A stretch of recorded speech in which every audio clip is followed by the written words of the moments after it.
Chapter third matrix, जो कि marks fund का है। कल हमने मैट्रिक्स के बारे में जाना था कि मैट्रिक्स क्या है, मैट्रिक्स में क्या क्या रो होती है, कॉलम होती है। फिर कुछ अपन ने एग्जांपल भी लिए थे। मैंने एग्जांपल से भी आपको मैंने बताया था कि रोज़ क्या है, कॉलम क्या है, रोज़ कैसी होती हैं, कॉलम कैसे होते हैं। ये मेरी कल आपको मैंने वीडियो में बता दिया था।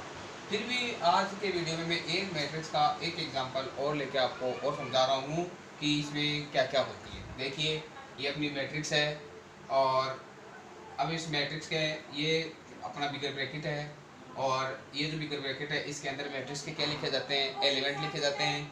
अब इसमें ये देखते हैं कि इसमें कितनी रो है, कितने कॉलम है और कितनी रो है और कितने कॉलम है। देखिए, मैंने कल आपको कल वाले वीडियो में मैंने बताया था ये चीज़, ये क्या होती है, रो। ये भी क्या है रो। ये भी क्या है, ये क्या है कॉलम। ये भी क्या है कॉलम। ये भी क्या है कॉलम। तो इसमें कितनी रो हो गई, तीन। कितने कॉलम हो गए इसमें, तीन। एक दो तीन, तो 3 × 3। इसका मतलब इसमें टोटल एलिमेंट कितने हो गए, 9 एलिमेंट हो गए। तो ये है अपने, तो आपको मैंने बता भी दिया था कि मैट्रिक्स की जो डेफिनेशन होती है, row and column are arranged in rectangular form या स्क्वायर फॉर्म।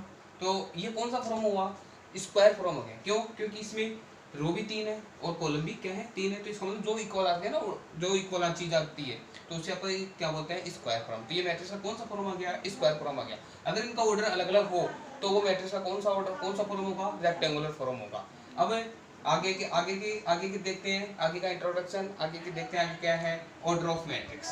अब आपको मैंने कल ये भी बताया था कि यहाँ पर जो लिखा जाता है वो मैट्रिक्स का क्या होता है, ऑर्डर कहलाता है। क्या कहलाता है, मैट्रिक्स का ऑर्डर कहलाता है। तो अब ऑर्डर होता क्या है, अभी मैट्रिक्स का ऑर्डर होता क्या है वो अपन देखते हैं। अभी एक चीज और, ये रो है, ये फर्स्ट रो, ये सेकंड रो, ये थर्ड रो। तो इसको अपन क्या नाम देंगे, R1। इसको R2, इसको क्या दे देंगे, R3। ये C1, ये C2 और ये क्या हो गया, C3। क्लियर। अब आगे का टॉपिक है अपना, आगे देखते हैं। अब मैट्रिक्स का ऑर्डर होता क्या है, इसकी डेफिनेशन होती क्या है। तो देखिए, order of matrix, order of matrix Hindi में बोलते हैं इसको अव्यय का क्रम बोलते हैं।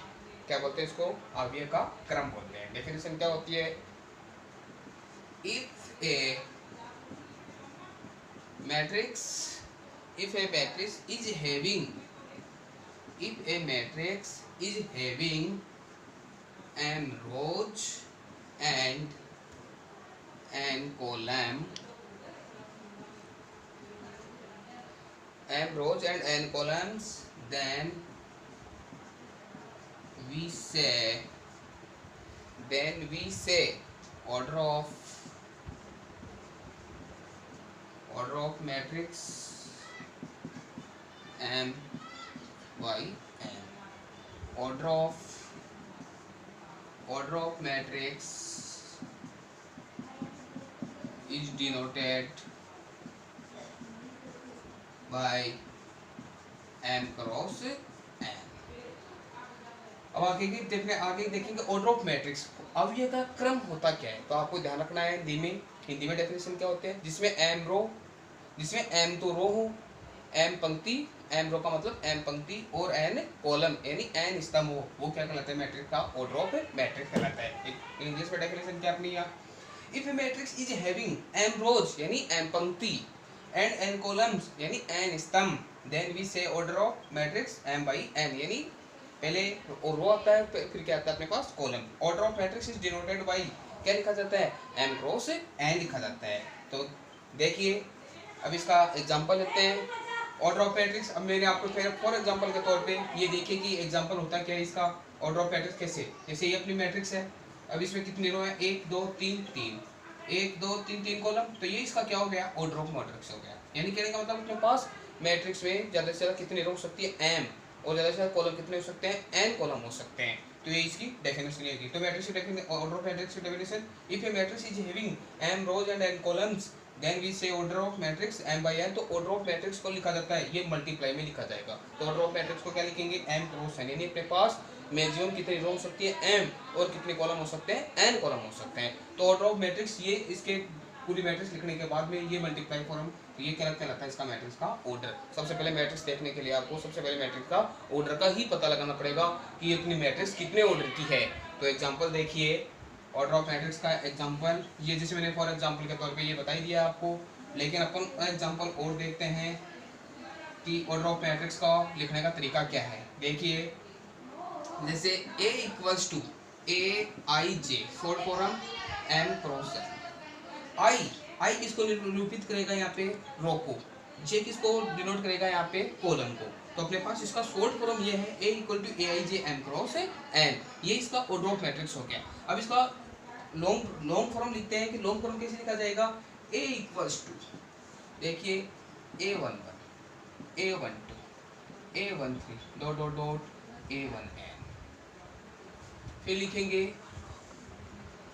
A21, इसका लॉन्ग फॉर्म है A इक्वल्स टू, इसका लॉन्ग फॉर्म क्या लिख दिया, जैसे ये अपने मैट्रिक्स है, इसको लिखने का तरीका क्या है, A11 A12 A13 dot dot dot A1 है, यानी अपने पास कितने कॉलम होंगे, ये क्या है फर्स्ट रो, तो इसके साथ कितने कॉलम जुड़ेंगे n कॉलम, यानी अपने पास मैक्सिमम कॉलम कितने होते हैं n। ये A21 ये A22 A23 A2n, तो इसका मतलब ये क्या है अपने पास फर्स्ट रो, तो जो फर्स्ट रो होती है इसको अपन क्या नाम देंगे R1, ये सेकंड रो है इसको क्या नाम देंगे R2। ऐसे ही अपने पास पूरी कितनी रो होती है n, कितनी रो होती है n। ऐसे ही ये कौन सा कॉलम है, फर्स्ट कॉलम, ये कौन सा कॉलम है सेकंड, ये कौन सा कॉलम है थर्ड, पूरे अपने पास कितने कॉलम है n।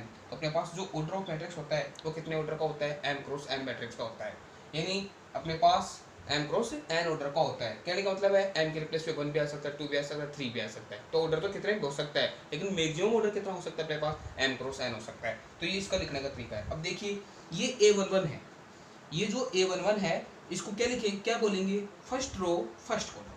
A11 को बोलने का तरीका क्या है, first row first column. A12 को first row second column, A13 को फर्स्ट रो थर्ड कॉलम, और ऐसे ही इसको A1n को क्या बोलेंगे, फर्स्ट रो n कॉलम।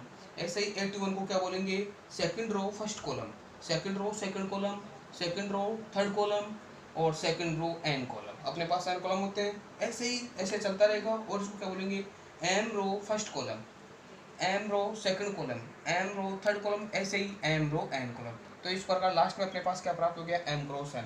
तो ये इसका मतलब है कि अपने पास ये मैट्रिक्स का ऑर्डर की डेफिनेशन क्या होती है, जिसमें m रो हो और n कॉलम हो, वो अपने पास क्या होता है, मैट्रिक्स का ऑर्डर कहलाता है। उसको अपन किसे डिनोट करते हैं, m क्रॉस n से। लास्ट में लिखा जाएगा ना ये 3 क्रॉस 3, तो ये क्या है, इसका ऑर्डर है। तो मैट्रिक्स को सोल्व करने के लिए सबसे पहले अपन को मैट्रिक्स का ऑर्डर का ही पता लगाना पड़ेगा। तो इसको बोलने का तरीका मैंने बता दिया, इसको क्या बोलते हैं, इसको क्या बोलते हैं। अब आगे देखते हैं टाइप्स ऑफ मैट्रिसेज। अब टाइप्स ऑफ मैट्रिसेज होती क्या है, देखिए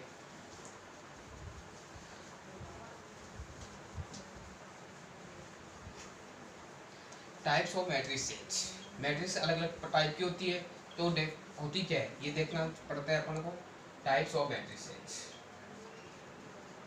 types of MATRICS, types of matrices. अब टाइप्स ऑफ मैट्रिसेज ये डिफरेंट टाइप की मैट्रिक्स हो जाती है। फर्स्ट रो जो फर्स्ट मैट्रिक्स है वो कौन सी है, row matrix. Row matrix definition, a matrix having only one row। Definition क्या होती है, जिसमें केवल एक पंक्ति हो। डेफिनेशन आपको वैसे ध्यान रखना है कि अपने पास जो रो होती है वो m हो सकती है, लेकिन डेफिनेशन अपने पास क्या होती है, जो डेफिनेशन होती है वो अपने पास क्या होती है 1। तो डेफिनेशन क्या करेंगे, a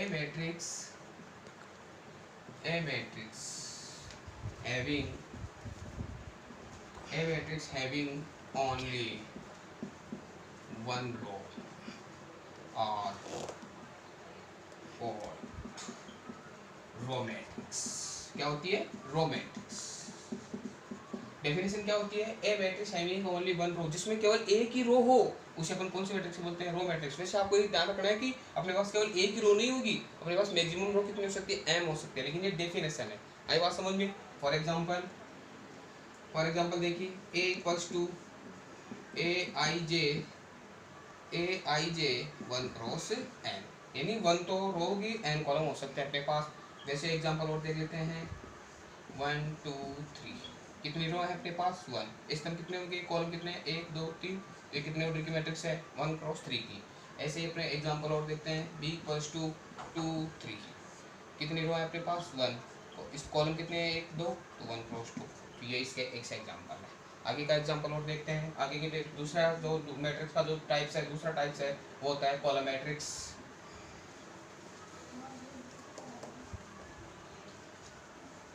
कॉलम मैट्रिक्स देखिए, column matrix COLOUM, column matrix. Column matrix जिसे बोलते हैं अपन स्तंभ अवयव। A matrix having only one column, only one column और called column matrix. COLOUM column matrix. Definition क्या होगी? जिसमें केवल एक कॉलम होता है। डेफिनेशन क्या होती है मैट्रिक्स की? जिसमें केवल एक कॉलम होता है, उसे कौन सा मैट्रिक्स बोलते हैं? Column matrix. फॉर एग्जांपल के तौर पे A इक्वल्स टू AIJ, ये मैट्रिक्स को डिनोट करने का तरीका है AIJ M क्रॉस 1, यानी m रो हो सकती है अपने पास, 1 कॉलम हो सकता है। फॉर एग्जांपल के तौर पे A इक्वल्स टू 1 2 3, कॉलम एक हो गया, 1 2 3, अपने पास तीन रो हैं और कॉलम कितने हैं? 1। ऐसे एग्जांपल और देखो, 1 तो ये 1 इंटू 1, तो 1 इंटू 1 का हो गया। ऐसे एग्जांपल और देखते चलो आप। C इक्वल्स टू मैट्रिक्स है 3 5, 1 2, कॉलम कितना है? 1। तो ये कौन सी मैट्रिक्स है? कॉलम मैट्रिक्स की डेफिनेशन होगी। क्या है ये? कॉलम मैट्रिक्स की डेफिनेशन हो गई। आगे देखो थर्ड मैट्रिक्स कौन सी है? Square matrix. Square matrix definition क्या होती है? स्क्वायर मैट्रिक्स देखिए, स्क्वायर मैट्रिक्स वो होती है जिसमें नंबर ऑफ रोज किसके इक्वल होते हैं? नंबर ऑफ कॉलम के। तो लिखो number of rose is equal number of column. यानी कहने का मतलब क्या है कि जो नंबर ऑफ रोज हैं वो किसके इक्वल होती है? नंबर ऑफ कॉलम के। कहने का मतलब मैट्रिक्स में अगर 3 रो हैं तो कॉलम भी कितने आएंगे? 3 ही कॉलम आएंगे। तो आर कॉल्ड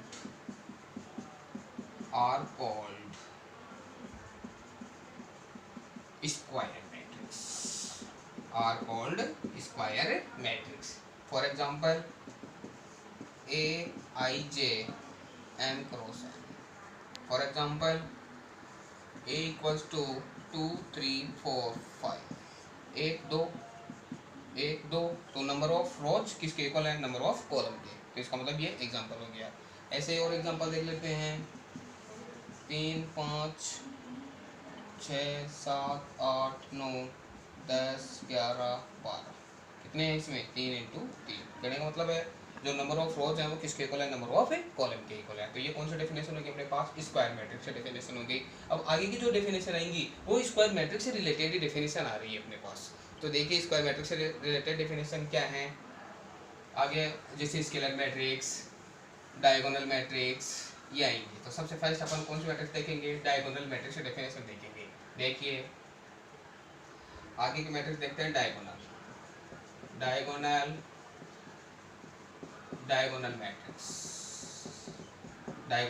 मैट्रिक्स जिसे हिंदी में बोलते हैं अपन विकर्ण मैट्रिक्स। तो डायगोनल मैट्रिक्स डेफिनेशन क्या होते हैं?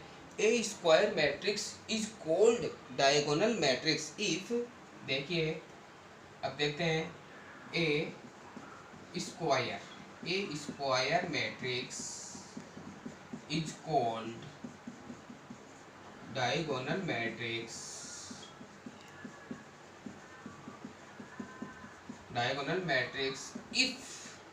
if and only if principal principal principal diagonal element is different and other element is zero। कौन सी मैट्रिक्स हो गई? वो डायगोनल मैट्रिक्स हो गई। कौन सी मैट्रिक्स हो गई? Diagonal matrix. एग्जांपल देखिए 2 0 0 0 3 5 0 0 0 5। तो ये कौन सा डायगोनल है? अपना प्रिंसिपल डायगोनल बोलते हैं। तो मैंने डेफिनेशन क्या बताई?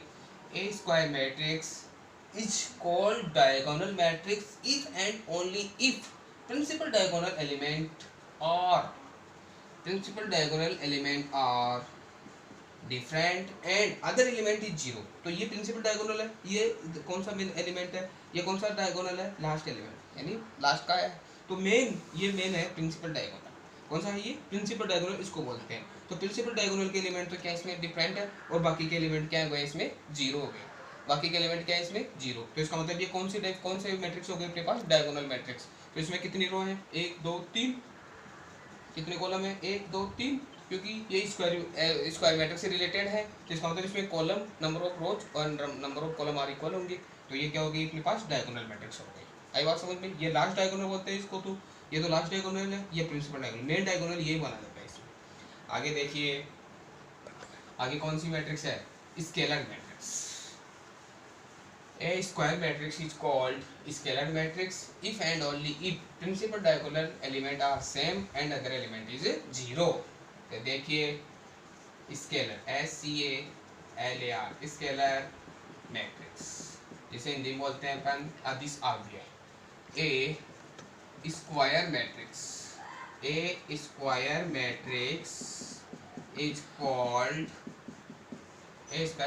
called scalar matrix if and only if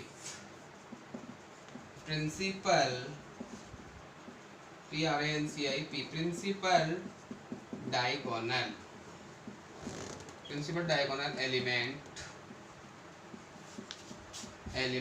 are same and other element is zero। कौन सी मैट्रिक्स हो गई? स्केलर मैट्रिक्स हो गई। तो देखिए स्केलर मैट्रिक्स फॉर एग्जांपल के तौर पे A इक्वल्स टू 2 0 0 0 2 0 0 0 2। तो ये कौन सी मैट्रिक्स है? अपनी स्केलर मैट्रिक्स है, क्योंकि इसमें प्रिंसिपल डायगोनल के जो एलिमेंट है वो क्या अपने पास सेम है। और भी आ सकते हैं। तो ये एग्जांपल है। तो ये कितना ऑर्डर का है? 3 मल्टीप्लाई 3, क्योंकि स्क्वायर मैट्रिक्स से रिलेटेड है। तो number of rose and number of column तो क्या आएंगे? सेम आएंगे।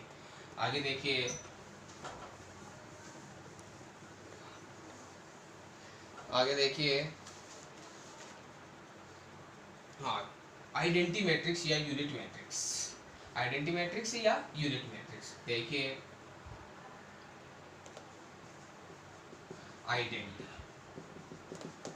आइडेंटिटी मैट्रिक्स या unit matrix,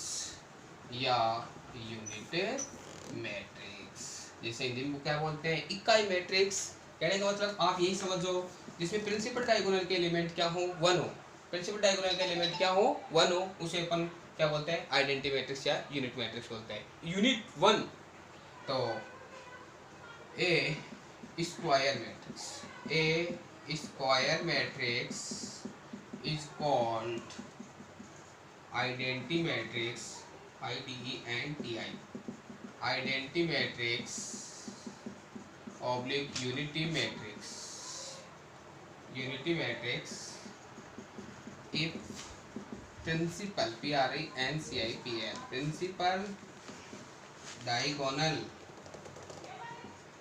principal diagonal element is 1 and other element is 0। कौन सी मैट्रिक्स है वो? Identity matrix. कहने का मतलब है A इक्वल्स टू 1 0 0 1। तो 1 1 आ रहा है ना, इसका मतलब ये कौन सी मैट्रिक्स है? आइडेंटिटी। आगे देखिए बी इक्वल्स टू 1 0 0 0 1 0 0 0 1। कौन सी मैट्रिक्स हो गई ये? आइडेंटिटी Q1 1 आ रहा है प्रिंसिपल डायगोनल एलिमेंट, तो ये 3 क्रॉस 3, ये क्या है 2 क्रॉस 2। तो ये कौन सी मैट्रिक्स होगी अपने पास? आइडेंटिटी या यूनिटी मैट्रिक्स। कौन सी मैट्रिक्स होगी? आइडेंटिटी या यूनिटी मैट्रिक्स। आगे देखिए, स्केलर मैट्रिक्स अपन ने देख ही ली है, स्केलर मैट्रिक्स अपन ने देख ली। अब आगे और देखते हैं इक्वल मैट्रिक्स और देख लेते हैं अपन। कौन सी मैट्रिक्स देख लेते हैं? Equal matrix. अब इक्वल मैट्रिक्स की डेफिनेशन और देखेंगे। अब इक्वल मैट्रिक्स का पता कैसे लगेगा अपन को? अपन को कितनी मैट्रिक्स दी हुई आएंगी? 2 मैट्रिक्स दी हुई आएगी। कितनी मैट्रिक्स दी हुई आएंगी? 2 मैट्रिक्स। इक्वल मैट्रिक्स में देखिए, इक्वल मैट्रिक्स जैसे इक्वल मैट्रिक्स क्या होगी? इक्वल मैट्रिक्स यानी अपन को 2 मैट्रिक्स दी हुई आएंगी, 2 मैट्रिक्स दी हुई आएंगी, 2 matrix if 2 matrix A equal to B, then उनका ऑर्डर भी क्या होगा? इक्वल होगा, और क्रॉसपेंडिंग एलिमेंट भी क्या होंगे? इक्वल होंगे। कहने का मतलब है देन जैसे 1 2 3 4 5 इक्वल टू 2 3 4 5, तो ये 2 मल्टीप्लाई 2, ये भी क्या है 2 मल्टीप्लाई 2। तो 2 मैट्रिक्स दी हुई है, ये ए मैट्रिक्स है, ये बी मैट्रिक्स है। तो ये दोनों मैट्रिक्स इक्वल कब होगी? जब इनका क्रॉसपेंडिंग एलिमेंट ये 2 है तो ये भी क्या होना चाहिए? दूसरे मैट्रिक्स का, ये भी 2, ये 3 है तो ये भी 3, ये 4 है तो ये भी 4, ये 5 है तो ये भी 5 है। तो ऑर्डर भी क्या हो गया? 2 मल्टीप्लाई 2, इसका ऑर्डर भी क्या हो गया? 2 मल्टीप्लाई 2। तो ये कौन सी मैट्रिक्स हो गई? Equal matrix. यानी इक्वल मैट्रिक्स डेफिनेशन क्या होगी? 2 मैट्रिक्स अपन को दी हुई आएंगी, ए और बी मान लो, तो उनका ऑर्डर भी क्या होगा? सेम होगा, और इनके क्रॉसपेंडिंग एलिमेंट ये A11 है, ये A11 की वैल्यू 2 है, तो इसमें भी दूसरे भी B11 की वैल्यू क्या होनी चाहिए? 2। इसमें A12 की वैल्यू 3 है, तो इसमें भी B12 की वैल्यू क्या होनी चाहिए? 3। इसमें A21 की वैल्यू 4 है, तो इसमें B21 की वैल्यू 4। इसमें A22 की वैल्यू 5 है, तो इसमें भी B22 की वैल्यू क्या होनी चाहिए? 5। यानी सारी चीजें इक्वल होनी चाहिए, तब ये कौन सी मैट्रिक्स मानी जाएगी? ये अपने पास इक्वल मैट्रिक्स मानी जाएगी। ये किससे रिलेटेड है? स्क्वायर मैट्रिक्स से रिलेटेड है। समझ में आई बात? अब आगे ये अपने अपन ने क्या देख लिया आज? Order of matrix. आज इसका कंप्लीट इंट्रोडक्शन देख लिया है, और नेक्स्ट वीडियो में एक्सरसाइज के क्वेश्चन आएंगे, क्वेश्चन करना देखेंगे कि क्वेश्चन क्या है। Thank you very much.